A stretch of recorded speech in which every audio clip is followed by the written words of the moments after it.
வசனத்தை நம்மில் ஒருவர் வாசிக்கலாம். யாத்திராகமத்தின் புஸ்தகம் 4வது அதிகாரம் 17வது வசனம்.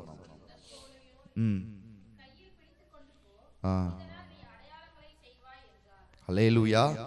ஆண்டவர் மோசேயை பார்த்து சொன்ன ஒரு வார்த்தை, இந்த கோலை உன் கையிலே பிடித்து கொண்டு போய் இதனால் நீ அடையாளங்களை செய்வாய் என்று சொல்லி ஆண்டவர் பேசுகிறார். அல்லேலூயா.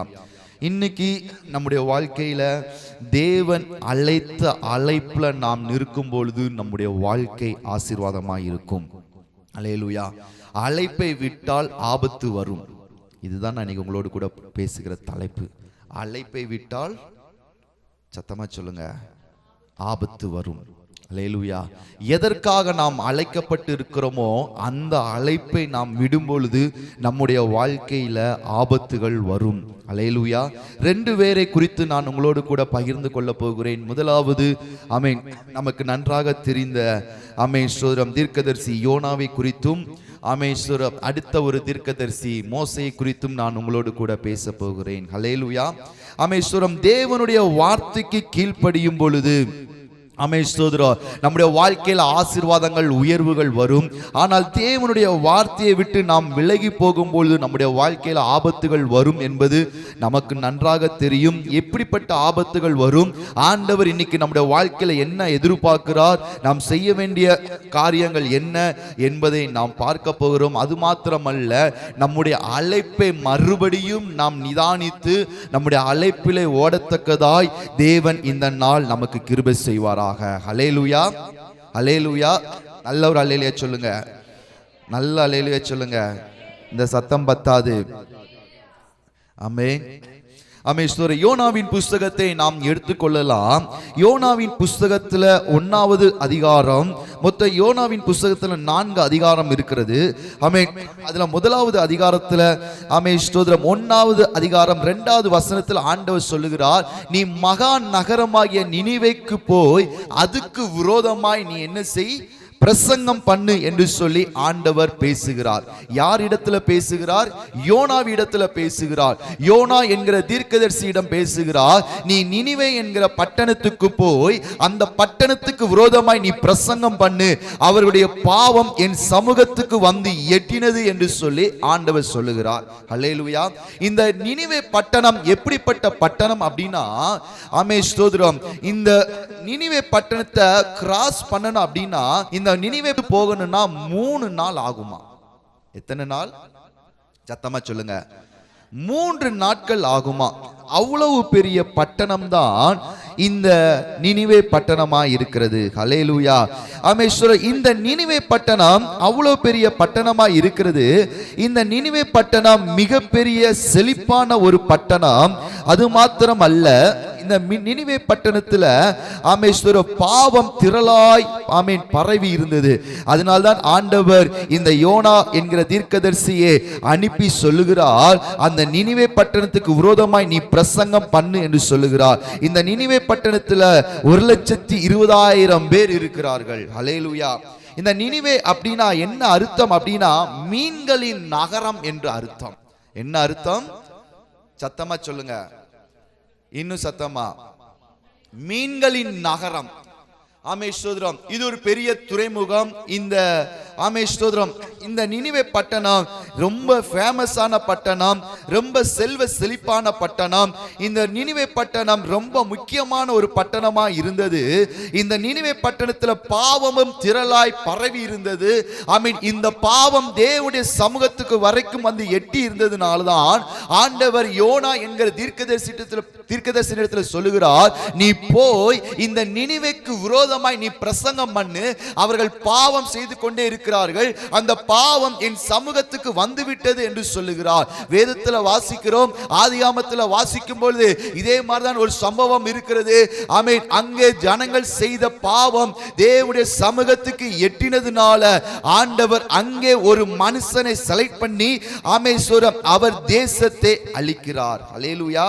யார் மூலமா அப்படின்னா, ஸ்தோத்திரம், அங்கே நோவாவை செலக்ட் பண்ணுகிறார். ஆதியாகமத்தின் புத்தகத்துல 6வது அதிகாரத்துல இதே போல ஒரு சம்பவத்தை நாம் வாசிக்க முடியும். அவருடைய பாவம் தேவனுடைய சமூகத்துல வந்து எட்டினது. 6வது அதிகாரம் 5வது வசனத்துல மனுஷனுடைய அக்கிரமம் பூமியிலே பெருகினது என்றும் அவன் இருதயத்தின் நினைவுகள் தோற்றமெல்லாம் நித்தமும் பொல்லாததே என்று கண்டு, அங்கே நம்ம வாசிக்கிறோம். அப்படின்னா அக்கிரமம் பெருகும் பொழுது, பாவம் பெருகும் பொழுது தேவனுக்கு கோபம் வரும். அல்லேலூயா. தேவனுக்கு கோபம் வந்து அவர் என்ன செய்கிறார் அப்படின்னா அந்த ஜனங்களை வான் பண்ணுவார், எச்சரிப்பார். ஆமென். உன் பாவத்தை விட்டு மனம் திரும்பு, உன் அக்கிரமத்தை விட்டு மனம் திரும்பு, இல்லாவிட்டால் நான் உன்னையும் தேசத்தையும் அழித்து போடுவேன் என்று சொல்லி பேசுவார். வேதத்தில் அதை நாம் நிறைய பார்க்க முடியும். சோதம் கொமோரா பட்டணத்தில் பாவம் பெருகின பொழுது சோதம் கொமோரா பட்டணத்தை தேவன் அக்கினியினால் அழித்து போட்டதை நாம் பார்க்க முடியும். அதே போலதான் நினிவேல பாவம் பெருகின பொழுது ஆண்டவர் இந்த யோனாவை அனுப்புகிறார். ஆனால் இந்த யோனா என்ன செய்தான் அப்படின்னா அவன் நினிவேக்கு போகாமல் 3வது வசனம் சொல்லுகிறது, கர்த்தருடைய சமூகத்தில் இருந்து விலகி. அந்த வார்த்தை ரொம்ப முக்கியம். எங்க இருந்து விலகி? சத்தமா சொல்லுங்க. கர்த்தருடைய சமூகத்தில் இருந்து விலகி. தேவன் நம்மளை அழைக்கும் பொழுது தேவன் நம்மளோடு கூடவே பிரயாணம் பண்ணுவார்.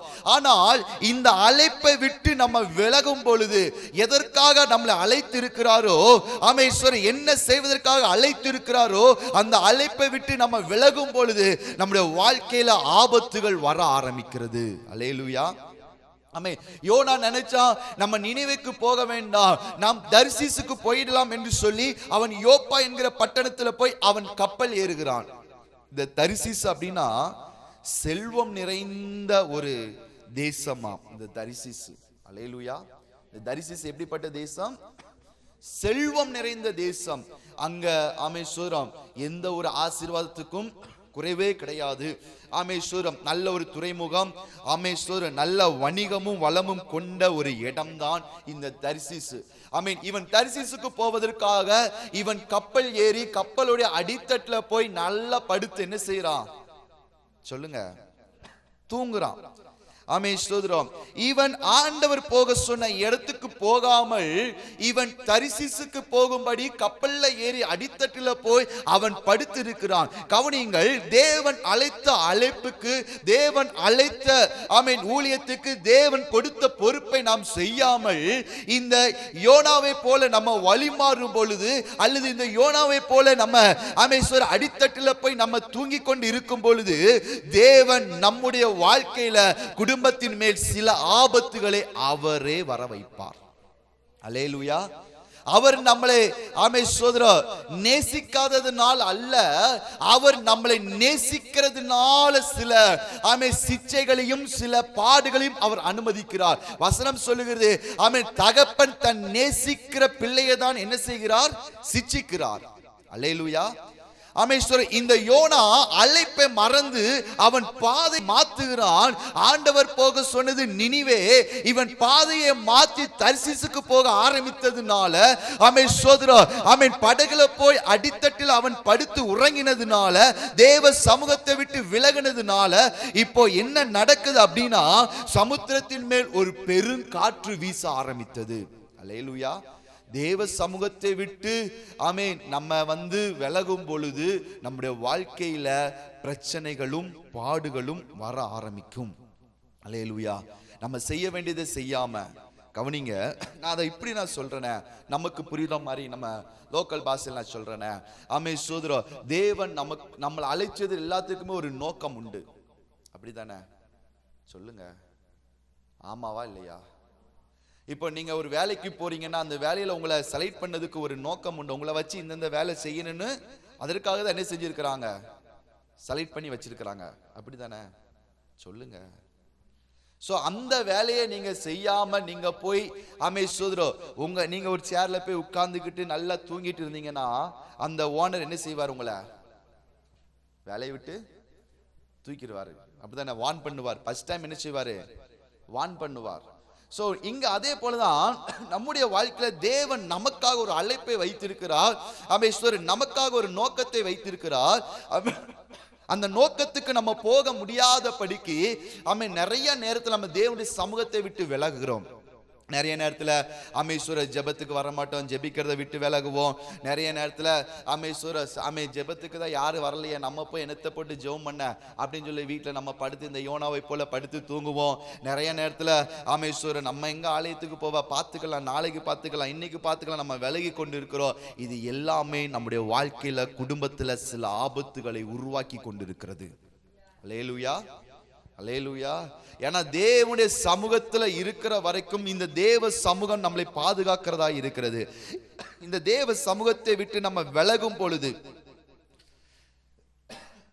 தேவ சமூகத்தை விட்டு நம்ம விலகும் பொழுது நம்முடைய வாழ்க்கையில சில பிரச்சனைகளை சோதரம் ஆண்டவரே அனுமதிக்கிறார். ஆனா நம்முடைய ஜீவனுக்கு ஆபத்து வராது, ஆனா நம்மளுடைய ஆசீர்வாதங்கள்ல சில இழப்புகள் வர ஆரம்பிக்கிறது. ஹல்லேலூயா. இங்கே வாசிக்கிறோம், சமுத்திரத்தின் மேல் பெருங்காற்று வந்தது. காற்று வந்தது மாத்திரமல்ல, அந்த கப்பல்ல இருக்கிற எல்லாரும் பயந்து என்ன செய்றாங்க அப்படின்னா, கப்பல்ல இருக்கிற எல்லா சரக்குகளையும் கடல்ல என்ன செஞ்சாங்க, எரிந்து விட்டார்கள். 5வது வசனத்துல வாசிக்கிறோம், யோனாவோ வென்றால் கப்பலின் கீழ்த்தட்டில் போய் என்ன செஞ்சான் சொல்லுங்க, படுத்து நல்லா தூங்கிட்டு இருக்கிறான். அல்லேலூயா. சோதர புயலை குறித்து கவலைப்படல, கப்பல் சூழ்நிலை குறித்து கவலைப்படலை, எதை குறிச்சும் கவலைப்படலை. அவன் போய் அடித்தட்டில் போய் படுத்து நல்லா தூங்கிட்டு இருக்கிறான்.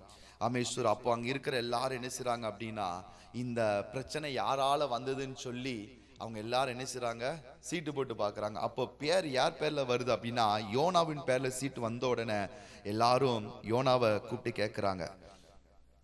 யோனாவை நோக்கி சோதரம் 8வது வசனத்துல பாருங்க, அப்பொழுது அவர்கள் அவனை நோக்கி, யார் நிமித்தம் இந்த ஆபத்து நமக்கு நேரிட்டது என்று நீ எங்களுக்கு சொல்ல வேண்டும்.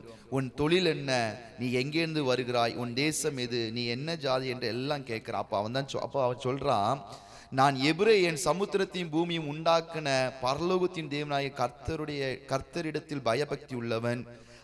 அவன் கர்த்தருடைய சமூகத்திலிருந்து விலகி ஓடி போகிறான் என்று தங்களுக்கு அறிவித்ததினால் அந்த மனுஷர் மிகவும் பயந்து அவனை நோக்கி, நீ ஏன் இதை செய்தாய் என்றார்கள்.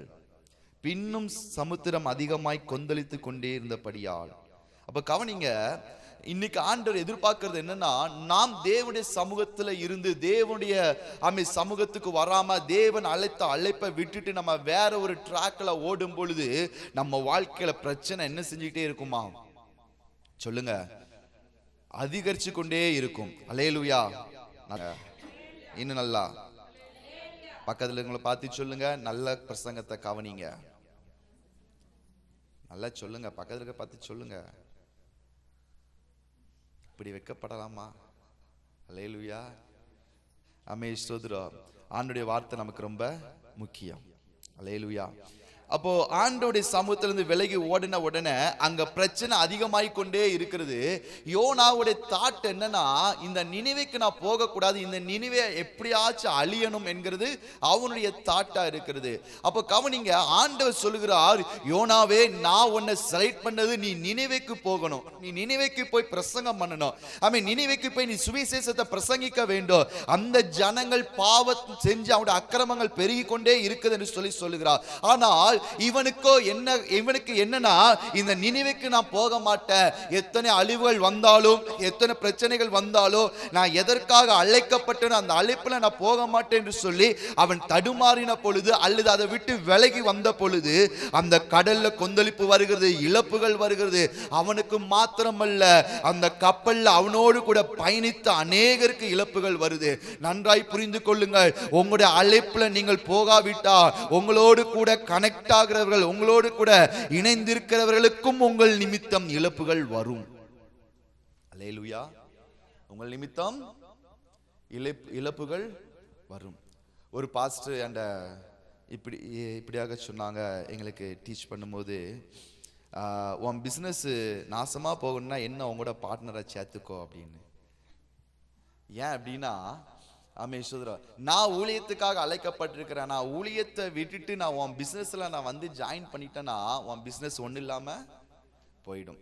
அவர் பெரிய அளவுல பிசினஸ் பண்ணி நல்லா பெரிய அளவுல இருந்து ஒரு நாள் ஆண்டவர் ஊழியத்துக்கு அழைத்த பொழுது அவர், நான் ஊழியத்துக்கு வரல, நான் பிசினஸ் பண்ணிட்டே ஊழியத்தை பார்த்துக்கிறேன்னு சொன்ன பொழுது டோட்டல் பிசினஸ் லாஸா. அல்லேலூயா. டோட்டல் பிசினஸும் லாஸ். ஸோ அதுக்கப்புறம் அவர் அதை விட்டுட்டு நான் ஊழியத்துக்கு வாரேன் அப்படின்னு சொல்லி வந்ததுனால இன்னைக்கு ஆண்டவர் அவரை ஆசீர்வதிச்சிருக்கிறார். அவர் சங்கரன் கோயில் பகுதியில் ஆண்டவருடைய ஊழியத்தை செஞ்சு கொண்டு வருகிறார். நல்ல ஒரு பைபிள் டீச்சர். ஆண்டவர் நிறைய நாடுகளுக்கு அவரை பயன்படுத்தி கொண்டிருக்கிறார். ஹல்லேலூயா. அப்ப அழைப்பை விட்டு நம்ம மாறும் பொழுது நமக்கு மாத்திரம் ஆபத்து அல்ல, நம்ம யார் கூடலாம் நம்ம சேர்றோமோ அவங்களுக்கும், சொல்லுங்க, அவங்களுக்கும் ஆபத்து வரும், இழப்புகள் வரும், குறைவுகள் வரும். தேவன் நம்மளை சும்மா அழைக்கல, நம்மளை அழைத்ததுக்கு ஒரு நோக்கம் இருக்கிறது. ஆமென்.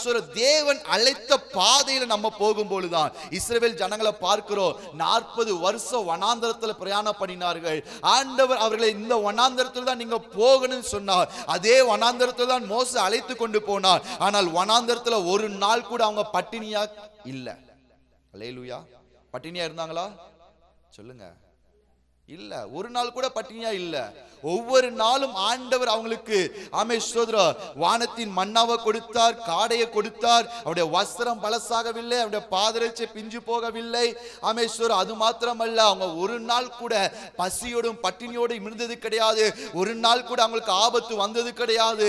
காரணம், அவர்கள் தேவ சமூகத்தை விட்டு விலகாமல் இருந்தார்கள். வேதம் சொல்லுகிறது, ஆமென், அந்த மேக ஸ்தம்பம் எந்த இடத்துல இருக்கிறதோ அந்த இடத்துல அவர்கள் கூடாரமிட்டு தங்குவார்கள். அந்த மேக ஸ்தம்பம் எப்பொழுது புறப்படுகிறதோ அப்பொழுது அவர்கள் அந்த இடத்தை விட்டு புறப்படுவார்கள். காரணம் என்னவென்று சொன்னால், அந்த தேவ சமூகத்தை விட்டு விலகாமல் அந்த தேவ சமூகத்திலேயே இருந்தபடியினால் வனாந்தரமாய் இருந்தாலோ தினமும் அவர்கள் அற்புதத்தையும் அதிசயத்தையும் ஆமென் பார்த்து கொண்டே இருந்தார்கள், அனுபவித்துக் கொண்டே இருந்தார்கள். தேவன் நம்மளை அழைத்த அழைப்புல நாம் போகும் பொழுது ஆமென் ஒவ்வொரு நாளும் நம்முடைய வாழ்க்கையில அற்புதங்களும் அதிசயங்களும் அது நடந்து கொண்டே இருக்கும். அல்லேலூயா. ஆமென். இந்த யோனா பிரயாணத்தை மாத்தின பொழுது, தேவ சமூகத்தை விட்டு விலகின பொழுது, ஆமென் சோதரர், இவனோடு இருக்கிறவர்கள் எல்லாரும் இழப்புகள் வருகிறது. இப்ப எல்லாரும் கேட்கிறாங்க, யோனாவே நான் என்ன செய்யணும்னு கேட்கும்போது இவன் சொல்லுகிறான், என்னை தூக்கி சமுத்திரத்துல போட்டுருங்க, என்னை தூக்கி கடல்ல போட்டு விடுங்க சொன்ன பொழுது எல்லாரும் பயப்படுறாங்க. எல்லாரும் என்ன செய்யறாங்க? பயப்படுறாங்க. 12வது வசனத்துல பாருங்க, நீங்கள் என்னை எடுத்து சமுத்திரத்தில் போட்டு விடுங்கள், அப்பொழுது சமுத்திரம் உங்களுக்கு அமர்ந்திருக்கும். என் நிமித்தம் இந்த பெரிய கொந்தளிப்பு உங்கள் மேல் வந்தது என்பதை நான். அப்போ அவனுக்கு தெரியுது, ஏன் என் நிமித்தம் உங்களுக்கு இழப்பு. சொல்லுங்க, யார் நிமித்தம் இழப்பு வந்துச்சு? யோனாவின் நிமித்தம். அப்போ ஆமென், நம்ம அழைத்த அழைப்புல இருக்கும் பொழுது ஆமென், நம்மள ஆண்டவர் அழைத்திருக்கிறது அநேகருக்கு ஆசீர்வாதமா இருக்கும்படியாக தான். ஆனால் நம் நிமித்தம் ஒருத்தருக்கு இழப்பு வருது அப்படின்னா அந்த இடத்துல நம்ம புரிந்து கொள்ளணும், நான் போக வேண்டிய பாதையில நான் போகல. அல்லேலூயா. இப்ப எல்லாரும் சேர்ந்து அவனை தூக்கி என்ன செஞ்சுட்டாங்க? கடல்ல தூக்கி போட்டாங்க. கடல்ல போட்ட உடனே என்ன நடந்துச்சு அப்படின்னா, ஆமே ஸ்தோத்திரம், 15வது வசனத்துல, யோனாவை எடுத்து சமுத்திரத்தில் போட்டு விட்டார்கள், சமுத்திரம் தன் மும்முரத்தை விட்டு அமர்ந்தது. இப்ப அடுத்து என்ன நடக்க பாருங்க. இவனை ஒரு பெரிய மீன் வந்து அவனை சோதரம் அவனை விழுங்கி கொண்டு போய் விட்டது. இப்ப 2வது அதிகாரத்துல யோனா ஆண்டவரை நோக்கி விண்ணப்பம் பண்ணுகிறான். அல்லேலூயா. ஆண்டவரை நோக்கி விண்ணப்பம் பண்ணுகிறான். பாருங்க, என் நெருக்கத்தில் நான் கர்த்தரை நோக்கி கூப்பிட்டேன், அவர் என் ஜெபத்தை கேட்டார் அப்படின்னு சொல்றான். 3வது வசனத்துல, சமுத்திரத்தின் நடுமையமாக ஆழத்திலே நீர் என்னை தள்ளிவிட்டீர், நீரோட்டம் என்னை சூழ்ந்து கொண்டது, உம்முடைய வெள்ளங்களும் அலைகளும் என் மேல் வந்து புரண்டது என்று சொல்லி அந்த 2வது அதிகாரம் முழுவதும் அவன் எழுதுறான். உள்ள இருந்து ஜெபிக்கிறான். 3 நாட்கள் உள்ள இருந்து உபவாசம் பண்ணி ஆண்டவரை ஜெபிக்கிறான். ஆமென். மீனின் வயிற்றுக்குள்ள இருந்து ஜெபிக்கிறான். ஆமென். கடற்பாசிகள் என்னை சுற்றி கொண்டது, மரணத்தின் விளிம்பில நான் இருக்கிறேன்னு சொல்லி அவன் அந்த இடத்துல ஜெபத்தை ஏறெடுத்து அந்த ஜெபத்தை முடிக்கும் பொழுது அவன் ஒரு பொருத்தனை பண்ணுகிறான். என்ன பொருத்தனை பாருங்கள். 9வது வசனத்துல, நானோவெனியில் துதியின் சத்தமிடுவேன், நான் பண்ணின பொருத்தனை செலுத்துவேன், ரட்சிப்பு கர்த்தருடையது என்றான். அல்லேலூயா.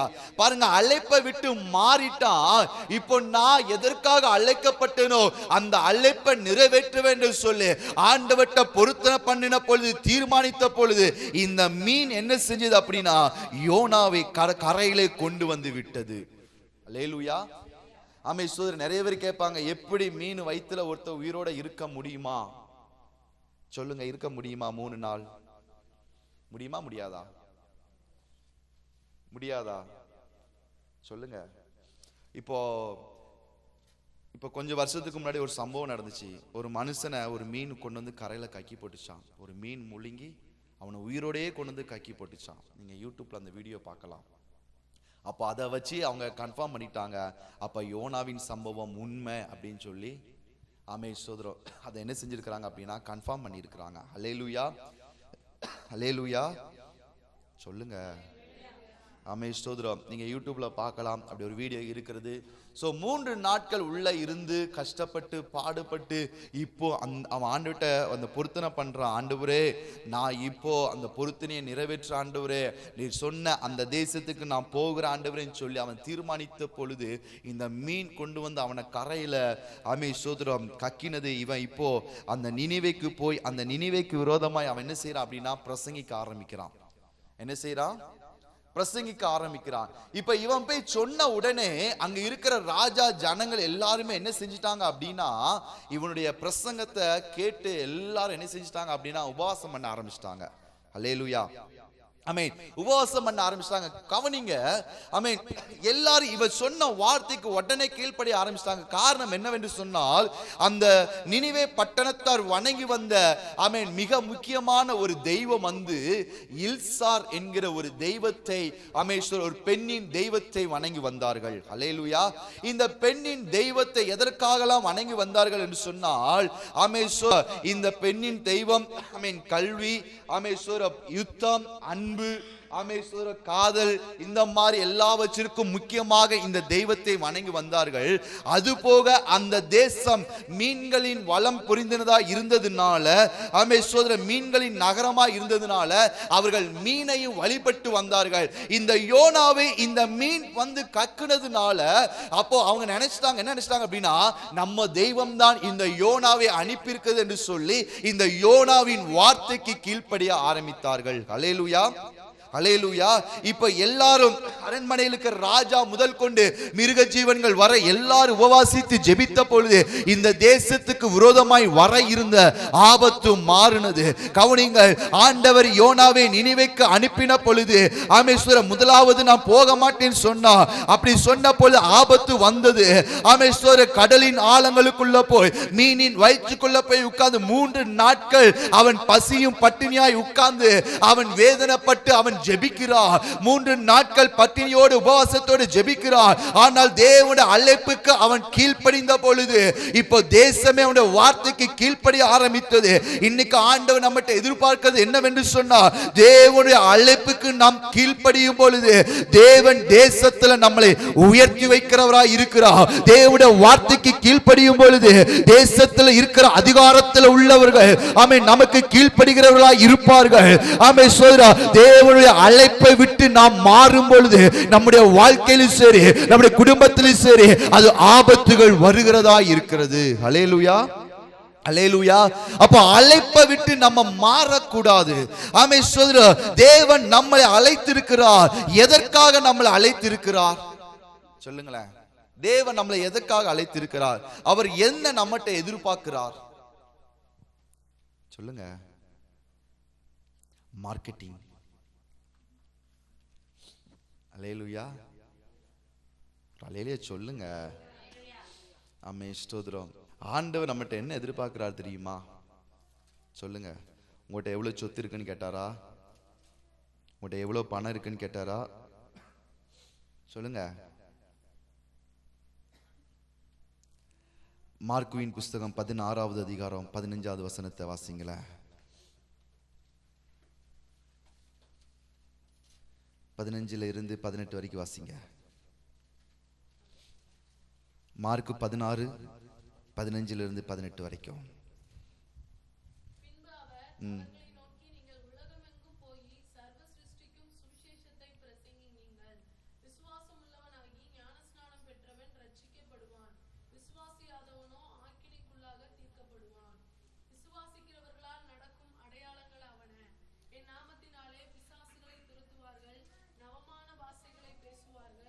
சர்ப்பங்களை எடுப்பார்கள், சாவுக்கு ஏதுவான யாதொன்றை குடித்தாலும் அது அவர்களை சேதப்படுத்தாது, வியாதியஸ்தர் மேல் கை அல்லேலூயா. அப்ப ஆண்டவர் எதற்காக நம்மளை அழைத்திருக்கிறார் சொல்லுங்க, இந்த வசனத்தை வச்சே சொல்லுங்க. என்னாச்சு? சர்வ சிருஷ்டிக்கும் சுவிசேஷத்தை பிரசங்கிங்கள். சுவிசேஷம் என்றால் என்ன? நற்செய்தி. நற்செய்தினா நீங்க போய் எதை சொல்லுவீங்க? எது நற்செய்தி?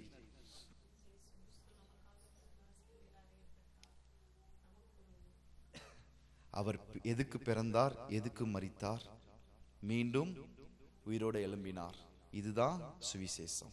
அப்ப ஆண்டவர் எதற்காக நம்மளை அழைத்திருக்கிறார் அப்படின்னா, அமேஸ்வரம் சுவிசேஷத்தை பிரசங்கிக்கும்படி அவர் நம்மளை அழைத்திருக்கிறார். அல்லேலூயா, அல்லேலூயா. அப்போ ஆண்டவர் சொல்றாரு பாருங்க, நீ சுவிசேஷத்தை பிரசங்கிக்கும் பொழுது, நான் உனக்கு கொடுத்திருக்கிற அழைப்புல நீ போகும் பொழுது, அமேஸ்வரம் ஒன் மூலியமாக நான் செய்கிற அற்புதங்கள் என்னன்னா, பிசாசுகளை துரத்துவாங்க, சர்ப்பங்களை எடுப்பாங்க, சாவுக்கு எதுவானது ஒன்று அவங்களை சேர்த்த முடியாது, வியாதிகளை சுகமாக்குவாங்கன்னு சொல்லி ஆண்டவர் இங்க ஒரு லிஸ்ட கொடுக்கிறார். அல்லேலூயா. அப்போ நம்மளை அழைத்த அழைப்புல நம்ம போகும் பொழுது பிசாசு நமக்கு என்ன செய்யும்? பயப்படும். நம்முடைய வார்த்தைக்கு கீழ்ப்படியும். வியாதிகள் நம்ம ஜெபிக்கும் பொழுது சுகமாகும். நிறைய அற்புத அடையாளங்களை தேவன் நம்முடைய வாழ்க்கையில நம்மளை கொண்டு நடத்துவார். அல்லேலூயா, அல்லேலூயா. சோ ஆமேஸ்வர பரிசுத்த ஆவியானவர் அதற்காக தான் கொடுக்கப்பட்டிருக்கிறார். அவர் நம்மளை அழைத்த அழைப்பை, சுவிசேஷத்தை நாம் பிரசங்கிக்க வேண்டும். ஆமென். தேவனை அறியாத ஜனங்களுக்கு இவன் நினிவேக்கு போக சொன்ன யோனா சொல்றான், ஆமென், நினிவேக்கு நான் போக மாட்டேன், அவர்கள் புறஜாதியர்கள், அவர்களுக்கு நான் போய் சுவிசேஷத்தை பிரசங்கம் பண்ண மாட்டேன், அவர்கள் அழிந்து போகட்டும், அவர்கள் மரித்து போகட்டும், நான் சுகபோகமா இருப்பேன், நான் நல்லா இருப்பேன், நான் ஆசீர்வாதமா இருப்பேன் என்று சொல்லி ஆமென் யோனா நினைக்கிறான். ஆனா ஆண்டவர் சொல்லுகிறாரு, யோனாவே நீ போய் சுவிசேஷத்தை பிரசங்கி, அதற்காக தான் நீ அழைக்கப்பட்டிருக்கிற.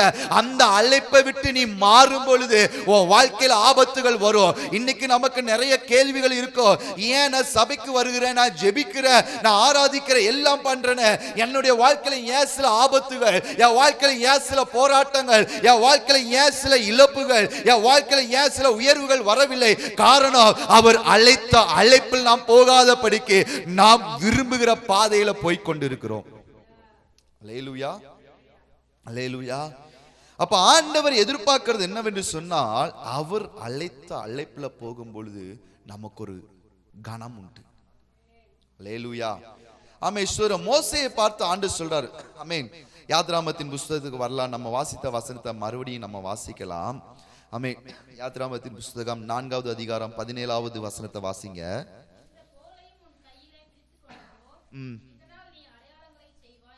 அல்லேலூயா. ஆமென். மோசேயை பார்த்து சொல்ற, மோசே குறித்து நமக்கு தெரியும். 40 வருடம் அவன் அரண்மனையில வளர்ந்தான். ஆமென். அப்பொழுது அவன் தன்னுடைய சகோதரர்களை பார்க்க வரும்பொழுது அவர்கள் சண்டை போட்டு கொண்டிருக்கும் பொழுது இவன் என்ன செய்யறான்? ஒருத்தனை அடிச்சு கொன்றுதான் கோபத்துல. ஆமென். அடிச்சு கொன்ன உடனே ஆமென், அந்த செய்தி ராஜாவுக்கு போகுது. ராஜா இவனை கொல்ல வேண்டும் என்று நினைத்த பொழுது இவன் தேசத்தை விட்டு ஓடி போய் மீதியான் தேசத்துல 40 வருடம் அவன் ஆடுகளை மேய்த்து கொண்டிருக்கிறான். அங்க இருக்கிற வனாந்தரத்துல ஆடுகளை மேய்த்து கொண்டிருக்கும் பொழுதுதான் ஆண்டவர் வந்து மோசேட்ட பேசுகிறார். மோசே, நீ வா, நான் உன்னை எகிப்துக்கு அனுப்புவேன் சொல்லுகிறார். இவன் சொல்ற, நான் திக்குவாய் மந்தனாவு, என்னால ஒண்ணுமே செய்ய முடியாது சொல்றான். அப்பொழுதுதான் ஆண்டவர் சொல்ற, இந்த கோலை, அவனுடைய கரத்தில் இருக்கிற கோலை சொல்றார், கீழே போடுங்கிறார், அது சர்ப்பமாகிறது, அதை மறுபடி பிடிங்கிறாரு, அது நார்மலா ஆமீன் கோலாய் மாறுகிறது. ஆண்டு சொல்ற, இந்த கோலை எடுத்துக்கொண்டு போ. அல்லேலூயா. கவனிங்கள், 400 வருடமாய் எகிப்தில அடிமைத்தனத்தில் இருக்கிற ஜனங்களை விடுவிப்பதற்கு தேவன் இந்த மோசேயை மறுபடியும் அவனை செலக்ட் பண்ணுகிறார். இவன் மறுபடியும் சரி ஆண்டவரே நான் போகிறேன் என்று சொல்லி அவன் தேவன் கொடுத்த அந்த கோலை எடுத்துக்கொண்டு அவன் புறப்பட்டு போகிறான். அவன் புறப்பட்டு போன பொழுது அங்கே போய் அவங்க பார்வோன்ட்ட போய் பேசுகிறார். ஆமென். ஆண்டவரை ஆராதிக்கும்படி இந்த ஜனங்களை போக விடு சொன்ன பொழுது அவன் சொன்னா, உன் தேவன் யாருன்னு எனக்கு தெரியாது, நான் அவர்களை அனுப்ப மாட்டேன் என்று சொல்லி சொல்லுகிறார். அப்பொழுதுதான் அங்கு 10 வாதைகளை தேவன் அனுமதிக்கிறார். இந்த மோசே தன் கையில இருக்கிற கோலினால் அந்த தேசத்துல 10 வாதைகளை உண்டு பண்ணுகிறார். இந்த 10 வாதைகளோ அந்த எகிப்தியர்கள் ஆமென் வணங்கி வந்த தெய்வங்கள், அந்த தெய்வங்களின் மேல் ஆமென் இவன் அதிகாரத்தை செலுத்துகிறார். கவனிங்கள், ஆமென், இந்த தேசத்தை விட்டு 40 வருடங்களுக்கு முன்பதாக இந்த தேசத்தை விட்டு பயந்து ஓடி போய் வனாந்தர வனாந்தரத்துல வாழ்ந்து கொண்டிருந்தான். ஆமே சோதரா, இப்பொழுது அவனுடைய அழைப்புக்கு அவன் திரும்பி வந்த பொழுது முழு எகிப்து அவனுடைய கண்ட்ரோலுக்கு வந்தது. முழு எகிப்து அவனுடைய ஆளுகைக்கு வந்தது. ராஜா சொல்லுகிறார், மோசே நீ சொல்லுகிறபடி நான் கேட்கிறேன்னு சொல்லுகிறார். தேவன் எகிப்த முழுவதையும் ஆமே சோதர ராமே மோசேயின் கையில ஒப்பு கொடுத்தது போல அவர் உங்களை அழைத்த அழைப்புல நீங்கள் ஓடும் பொழுது, அவர் உங்களை அழைத்த அழைப்புல நீங்க நிற்கும் பொழுது தேசம் உங்க கைவசம் இருக்கும். தேசம் உங்களுடைய வார்த்தைக்கு செவி கொடுக்கும். தேசம் ஆமே உங்க சத்தத்தை கேட்கும். இன்னைக்கு ஆண்டவர் சொல்லுகிறார், அவர் அழைத்த அழைப்புக்கு நீ திரும்பொழுது ஆமே சோதரா, நீ வேண்டிக் கொள்வதையோ நீ நினைப்பதையோ நான் உனக்கு அருள் செய்கிற தேவ. தேசத்தில் இருக்கிற பலவானை குறித்து கவலைப்பட வேண்டாம். தேசத்தில் இருக்கிற சத்துருவை குறித்து கவலைப்பட வேண்டாம். தேசத்தில் இருக்கிற அசுத்தாவிகளை குறித்து கவலைப்பட வேண்டாம். தேசத்தில் இருக்கிற பலவானை குறித்து நீ கவலைப்பட வேண்டாம். தேசம் உன் சத்தத்துக்கு செவி கொடுக்கும். நீ என் அழைப்புல நிற்கும் பொழுது, நான் உன்னை எதற்காக அழைத்தேனோ அந்த அழைப்புல நீ நிற்கும் பொழுது ஆமே சொல்ல தேசம் உன் வசமா இருக்கும். அல்லேலூயா. ஆமே சோதரா, ஆமென். ஐந்து விதமான ஊழியம் இருக்கிறது. தேவன் நம்மளை ஆமே சோதரா எல்லாருக்கும் பொதுவாய் கொடுத்த பிரதான ஊழியம் சுவிசேஷத்தை பிரசங்கி. ஆமே சோதரா, நீ பெற்றுக்கொண்ட ரட்சிப்பை மற்றவங்களுக்கு நீ பறைசாற்று. நீ பெற்றுக்கொண்ட மீட்பை மற்றவர்களுக்கு சொல்லு. இந்த யோனாவை போல இன்னைக்கு நம்ம வழி மாறி போவோம் என்று சொன்னால் நம்முடைய வாழ்க்கையில் சில ஆசீர்வாதங்களை நாம் இழந்து போவோம். இன்னைக்கு ஆண்டவர் சொல்லுகிறார், நான் உன்னை அழைத்த அழைப்புக்கு திரும்பு. உன் இளம் வயதின் பக்திக்கு திரும்பு. உன் இள வயதில் நீ செய்த ஊழியத்துக்கு திரும்பு. உன் இள வயதில் நீ ஓடின ஓட்டத்துக்கு திரும்பு. உன் இள வயதில் இருந்த ஜெபத்துக்கு நேராக திரும்பு. ராஜாமங்கள்ல அதிகாலையில எழும்பி தேசத்துக்காக கிராமத்துக்காக ஆமே ஜனங்களுக்காக துறப்பில நின்றது போ இந்த நாட்கள்ல மீண்டும் நீங்கள் நிற்க வேண்டும் என்று சொல்லி தேவன் எதிர்பார்க்கிறார். அவர் மறுபடியும் உங்களை அழைக்கிறார். ஆமே சோதரா, யோனாவே நீ திரும்பு, மோசேயே நீ திரும்பு. ஆமே சோதரா, நான் உன்னை உயர்த்தி வைப்ப. உன் வாழ்க்கையில் இருக்கிற இழப்புகளை குறித்து கவலைப்படாத, இழந்து போனவர்களை குறித்து கவலைப்படாத, அவன் குறைவுகளை குறித்து கவலைப்படாத, வனாந்தரத்தில் இருக்கிற கவலைப்படாத. அழைப்புக்கு நேரா நீ திரும்பு, எல்லாம் உன்னை தேடி வரும். அல்லேலூயா, அல்லேலூயா. ஆண்டவர் எதிர்பார்க்கிறது என்னன்னா, இந்த அழைப்புக்கு நேராக ஆமே சோதரா, நான் எந்த நோக்கத்துக்காக உன்னை செலக்ட் பண்ணியிருக்கிறேனோ அந்த அழைப்புக்கு நேராக நீ திரும்பும் பொழுது ஆமே சோதரா ஆசீர்வாதங்கள் உன்னை தேடி வரும். அல்லேலூயா. ஆமே சோதரா, இந்த மோசே எகிப்துல இருந்த பொழுது எல்லாரும் சொன்னாங்க, இந்த மோசையை நம்மள இருக்க போகிறான், இந்த மோசையை நம்மளை காப்பாற்ற போகிறான் என்று சொல்லி இந்த மோசையோட வார்த்தைக்கு யாருமே கீழ்ப்படியல. ஆனா தேவனுடைய அழைப்புக்கு நேராக இந்த மோசே திரும்பி வந்த பொழுது லட்சக்கணக்கான ஜனங்கள் இந்த மோசையின் வார்த்தைக்கு கீழ்ப்படி ஆரம்பித்தார்கள். இந்த மோசையை கொண்டுதான் அற்புத அடையாளங்களை செய்ய ஆரம்பித்தார். இந்த மோசையை கொண்டுதான் வனாந்தரத்தில் வழியை திறக்க ஆரம்பித்தார். இந்த மோசையை கொண்டுதான் செங்கடல்ல வழியை திறக்க ஆரம்பித்தார். இந்த மோசையை கொண்டுதான் கசப்பான தண்ணீரை இனிப்பான தண்ணீராய் மாற்றினார். இந்த மோசையை கொண்டுதான் ஆமென் யுத்தங்கள்ல ஜெயிக்க வைத்தார். இந்த மோசையை கொண்டுதான் கற்பாறையில தண்ணீரை வர வைத்தார். இந்த மோசையை கொண்டுதான் தேவன் திரளான அற்புதங்களை செய்தார். இந்த மோசையை கொண்டுதான் அடிமைத்தனத்தில் இருக்கிற ஜனங்களை, பாவத்தில் இருக்கிற ஜனங்களை, சத்துருவின் பிடியில் இருக்கிற ஜனங்களை ஆண்டவர் கானானுக்கு நேராய் கொண்டு வந்தார். இன்னைக்கு ஆண்டவர் சொல்லுகிறார், உன் மேல இருக்கிற அழைப்பு பெருசு, உன் மேல இருக்கிற அதிகாரம் பெருசு, உன் மேல இருக்கிற கிருபை பெருசு. சத்துருவின் கையில இருந்து ஜனங்களை மீட்கும்படியாக தான், சத்துருவின் கையில இருந்து ஜனங்களை விடுதலையாக்கும்படியாக தான் நான் உன்னை அழைத்திருக்கிறேன். நீ சத்துருவை கண்டு பயப்படாத, ஆமே சூழலை கண்டு பயப்படாத, நான் ஜெபித்த அற்புதம் நடக்குமான்னு பயப்படாத, நான் ஜெபித்த பிசாசு ஓடுமான்னு பயப்படாத.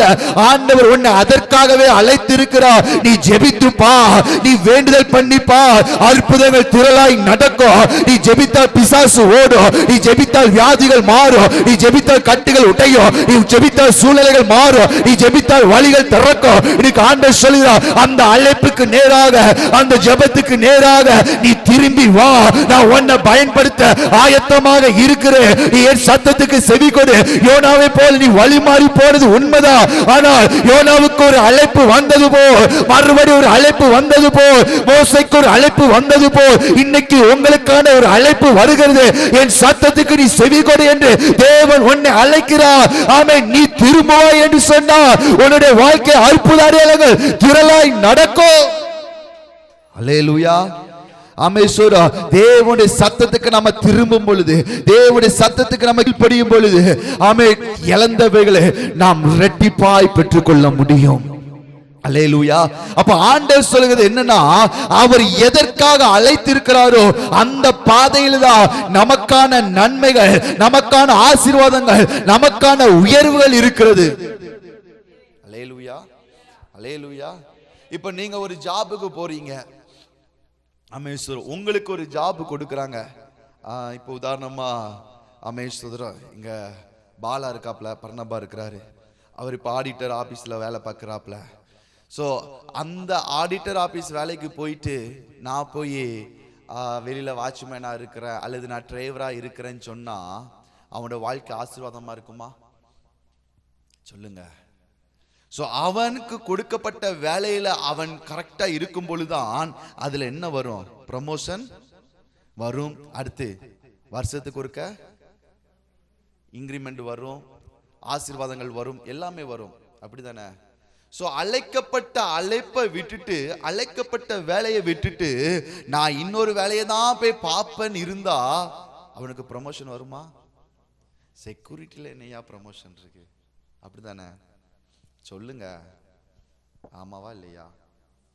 சோ எதற்காக அழைக்கப்பட்டு இருக்கிறோமோ அந்த அழைப்புல நிற்கும் பொழுதுதான் ஆமெஸ்வர தேவன் நம்மளை உயர்த்தி கொண்டே இருப்பார். ஆமெஸ்வர அழைக்கப்பட்ட அழைப்புல நிற்கும் பொழுதுதான், எதற்காக தெரிந்தெடுக்கப்பட்டோமோ அதுல நிற்கும் பொழுதுதான் நம்முடைய வாழ்க்கையில ஆசீர்வாதங்கள் வரும், உயர்வுகள் வரும், மேன்மைகள் வரும், எல்லாமே வரும். ஆனா அழைப்பை விட்டுட்டு நான் இன்னொரு பாதையில தான் நான் போவேன்னு சொன்னா நம்முடைய வாழ்க்கையில இருக்கிறதையும் நாம் இழந்து போக வேண்டியது வரும். அல்லேலூயா. சோ ஆண்டவர் நம்மளை எதற்காக அழைத்திருக்கிறார், எதற்காக பிரித்தெடுத்திருக்கிறார், அது ரொம்ப முக்கியம். நம்முடைய இளவயதின் பக்தி, ஆதியில் இருந்த அன்பு, ஆதியில் இருந்த வைராக்கியம், ஆதியில் இருந்த விசுவாசம், ஆதியில் இருந்த அந்த ஓட்டம், அந்த ஜெபம், இன்னைக்கு ஆண்டு சொல்றார், நீ அதுக்கு நேரா திரும்பு. நான் மறுபடியும் உன்னை உயர்த்த நான் ஆசைப்படுகிறேன், நான் மறுபடியும் உன்னை கனப்படுத்த ஆசைப்படுறேன். நீ அழைப்பை விட்டு திரும்பினதுனால்தான் இத்தனை இழப்புகள், அழைப்பை விட்டு திரும்பினதுனால்தான் இத்தனை சவால்கள், இத்தனை போராட்டங்கள். ஆண்டு சொல்றாரு, அந்த அழைப்புக்கு நேரா நீ திரும்பி வா, நான் உன் பேரை பெருமைப்படுத்துவேன். அல்லேலூயா, அல்லேலூயா. சோ ஸ்தோத்திரம். நம்மளை எதற்காக அழைத்திருக்கிறார், அந்த அழைப்பு ரொம்ப முக்கியம். நம்மளை எதற்காக வேறு பிரித்திருக்கிறார்? நீங்க உலக மனுஷனை இன்னைக்கு பாருங்க, இன்னைக்கு அவன் வாழ்க்கையில அமேஸ்வரன் நமக்கு இருக்கிற நிம்மதி அவன்கிட்ட இல்லை, நமக்கு இருக்கிற சந்தோஷம் அவன்கிட்ட இல்லை, அமேஸ்வரன் நமக்கு இருக்கிற ஒரு நம்பிக்கை அவன்கிட்ட இல்லை. இன்னைக்கு நம்ம அமேஸ்வரன் கண்ணை மூடினால் நம்ம எங்க போவோம்? பரலோகத்துக்கு. சொல்லுங்க, பரலோகத்துக்கு. நிறைய பேருக்கு நம்பிக்கை இல்லை நினைக்கிறேன். நம்ம இன்னைக்கு கண்ணை மூடினால் நம்ம பரலோகத்துக்கு போயிடலாம், ஆண்டோடைய சமூகத்துக்கு போயிடலாம். ஆனா உலக மனுஷனுக்கு அந்த நம்பிக்கை கிடையாது. அவன் ஒவ்வொரு நாளும் பயந்து பயந்து வாழ்ந்து கொண்டு இருக்கிறான். பணம் இருக்கிறவன் வியாதியை கண்டு, நோயை கண்டு பயப்படுறான்.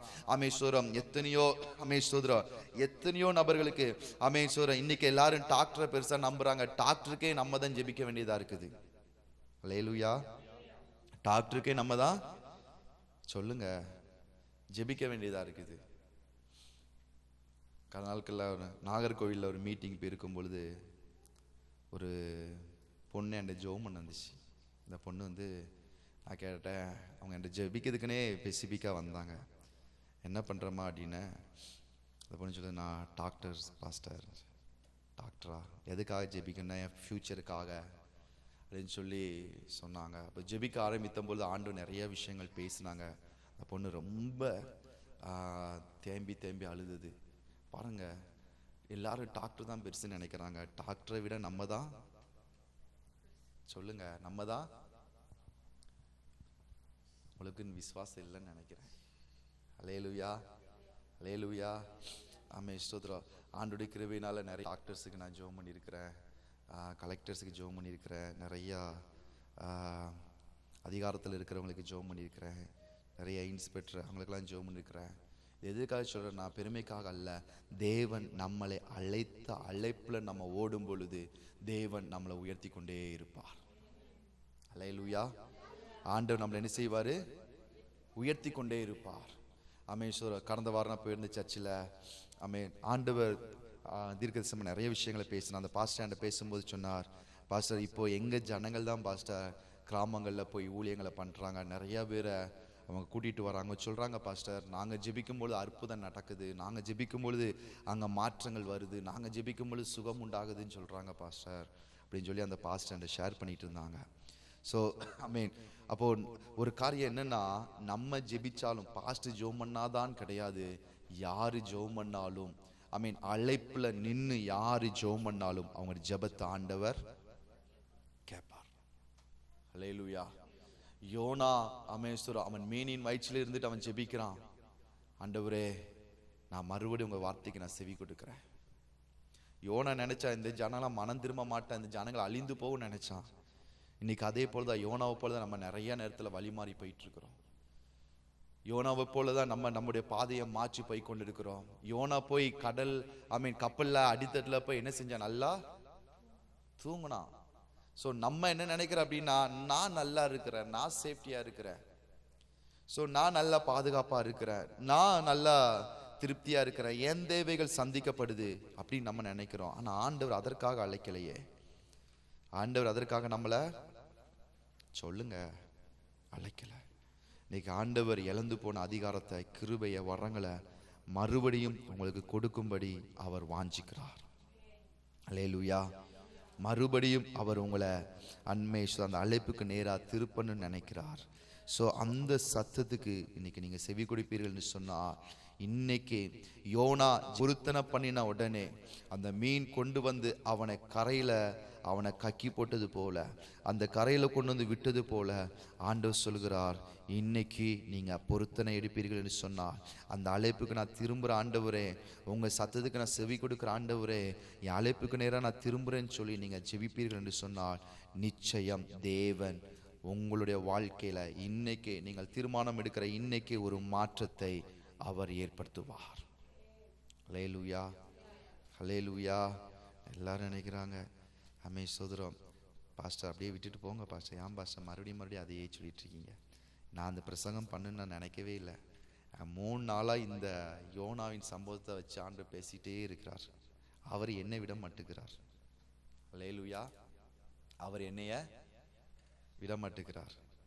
ஸோ நான் இன்னைக்கு நினச்சது என்னென்னா, நான் ஆவியானவரை பற்றி தான் பேசணும்னு நினச்சேன், ஆனால் ஆண்டவர் விட மாட்டுக்கார், இதை பற்றி தான் பேசணுன்ட்டார்.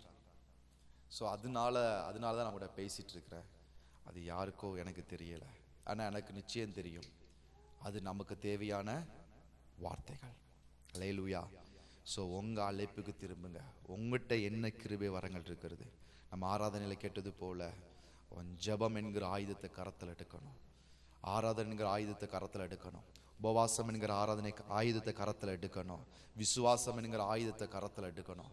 அப்படி எடுக்கும் பொழுது சத்துரு விழுந்து போவான், சத்துரு விழுந்து போவான், அவனால நிற்க முடியாது. அபிஷேகம் பண்ணப்பட்டவனுக்கு முன்பாக சத்துரு விழுந்து போவான். உலகத்தில் இருக்கிறவனிலும் நம்ம கூட இருக்கிறவர் பெரியவர். ஏன் இன்னைக்கு உலகத்தின் காரியத்தை நம்மளால ஜெயிக்க முடியல? இன்னைக்கு ஏன் பிசாசை நம்மளால ஜெயிக்க முடியல? காரணம் நம்ம அழைத்த அழைப்புல நிக்கல. அல்லேலூயா.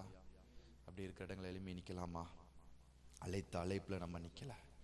இன்னைக்கு ஆண்டவர் மறுபடியும் ஒரு வாய்ப்பு கொடுக்கிறார். அடுத்த வாய்ப்பு கிடைக்குமான்னு தெரியல, ஆனா இன்னைக்கு ஒரு வாய்ப்பு கொடுக்கிறார்.